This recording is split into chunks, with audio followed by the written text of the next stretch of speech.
In this video, I'm going to be reviewing the REVR V5 Pro Fat Tire Off-Road e-bike, which is REVR's Moto-Style e-bike designed for handling any off-road or city adventure that you have. I'm going to be going over the unboxing and assembly process and go in-depth on the build and features, and do an acceleration test, a braking test, a hill climb test, and a review on how it rides. So let's get to it.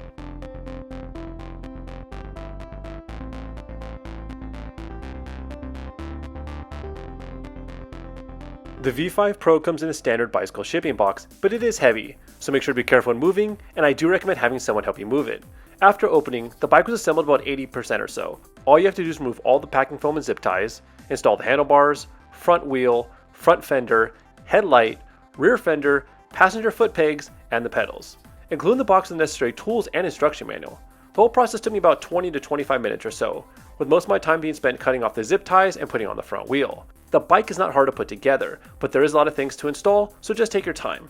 When I went through the bike, all the bolts were tight, and it powered up no problem. So the motor is a brushless rear hub motor that has a peak output of 750 watts up to 28 miles per hour.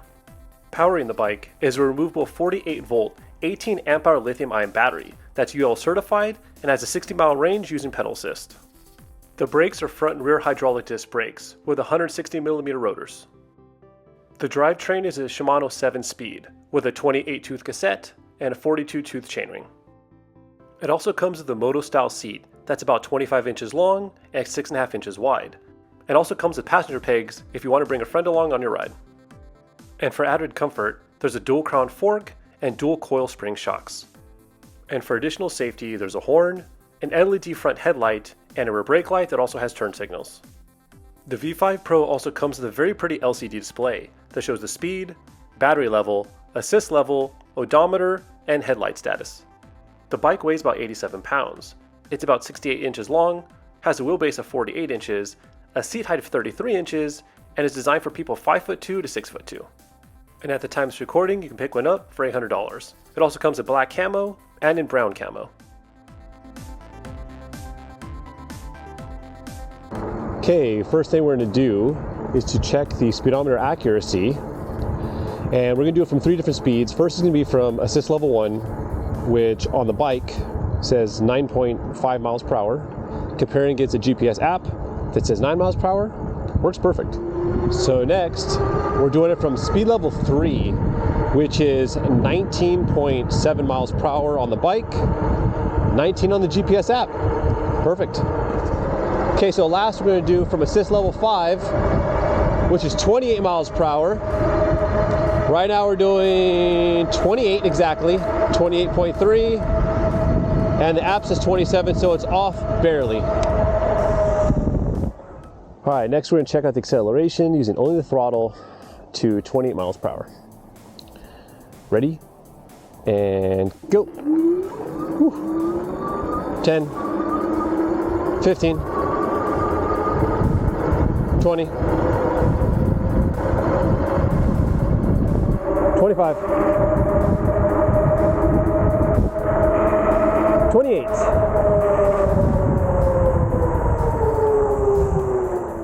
So for the final results, the REVR V5 Pro went 0 to 10 miles per hour in 2.8 seconds, 0 to 15 in 4.6 seconds, 0 to 20 in 6.9 seconds, 0 to 25 in 11.6 seconds, and to the top speed of 28 miles per hour in 16.8 seconds. So the bike has a very smooth and linear power output.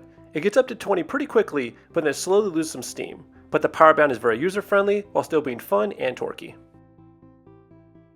Next, I want to test out the braking distance from 3 different speeds. First is from speed level 1, which is 9.5 miles per hour, and the bike stopped in 5 feet. Next was from speed level 3, which is 19.7 miles per hour, which the V5 Pro did in an impressive 19 feet. And last is from speed level 5, which is 28 miles per hour, which the bike stopped in 37 feet. So the brakes on the V5 Pro really impressed me. I've never heard of the brake brand before, but they're powerful, gave great feel, and the bike remains composed under braking. Okay, so next we're doing the hill climb test. This is up a 9% gradient using only the throttle, doing 22 miles an hour. Super easy, 20, easy peasy for this bike.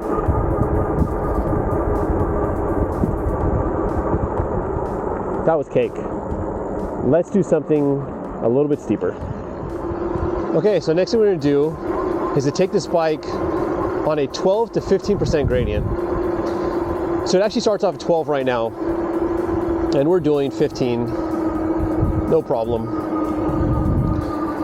Now we're gonna start getting to the steeper part, which is the 15% part. Okay, I'm starting to lose a little speed. We're down to 12, 11, 11.2, 11 and a half, 10 and a half, down to 9, but we did it. So 15% gradient, no problem. Okay, the last hill climb is going to be a 22% gradient. Here we go. 18, 16, 15, 14, 12, 11, 10, 9. Still moving. Okay, so now we're going to start pedaling to determine how this bike actually pedals. Pretty good power. Very good power.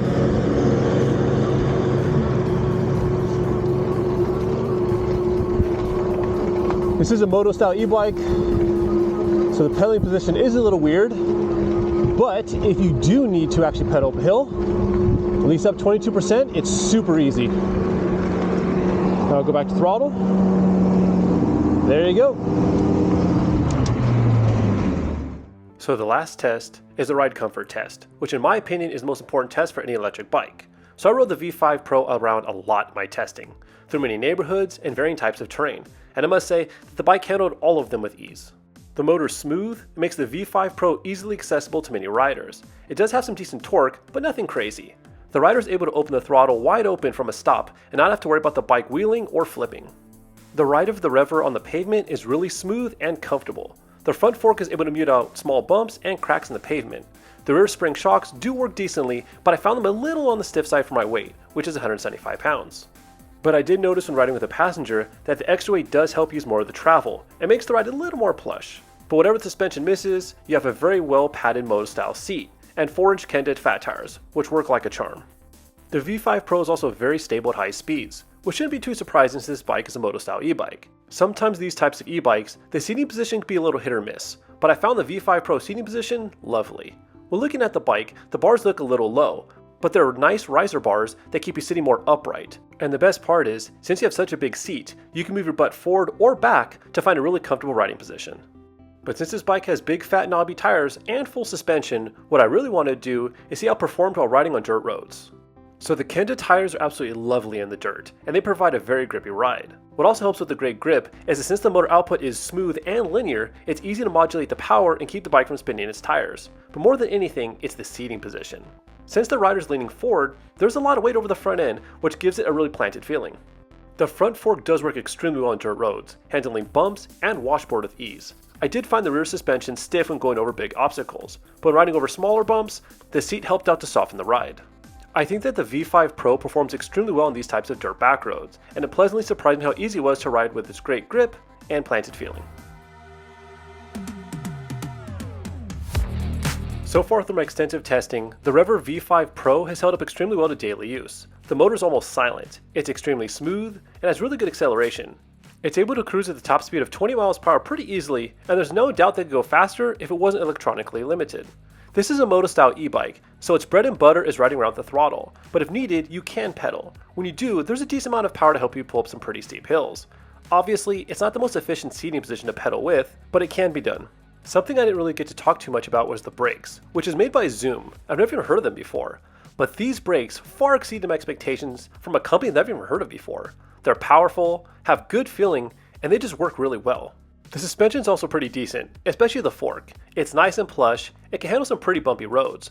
The rear suspension is on the stiffer side, but that's nothing that different springs couldn't fix, and the seat also has enough cushioning that still makes the ride comfortable, and it greatly minimizes the vibrations on your back. And the last thing I want to discuss is the quality of the bike at this price point, which is $800, which I think is a great value for this bike. This bike feels very high quality, with there being high quality components throughout the bike. Everything from the nice display, good brakes, solid fork, high quality seat, and really nice Kenda tires. And beyond that, the frame didn't have any scratches or sketchy welds.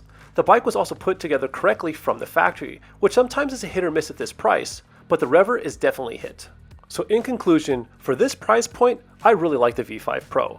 It has solid components, good range, good power, a smooth ride, you can carry a passenger, it's a ton of fun to ride, and with the camo number plates, it looks really cool. So if you're looking at a sub $1,000 Moto-Style e-bike, I really think you should give the V5 Pro consideration. But if you have any questions, or own a V5 Pro or another REVR bike and want to share your experience, please leave them in the comment section below. Thank you so much for watching, and have a great one.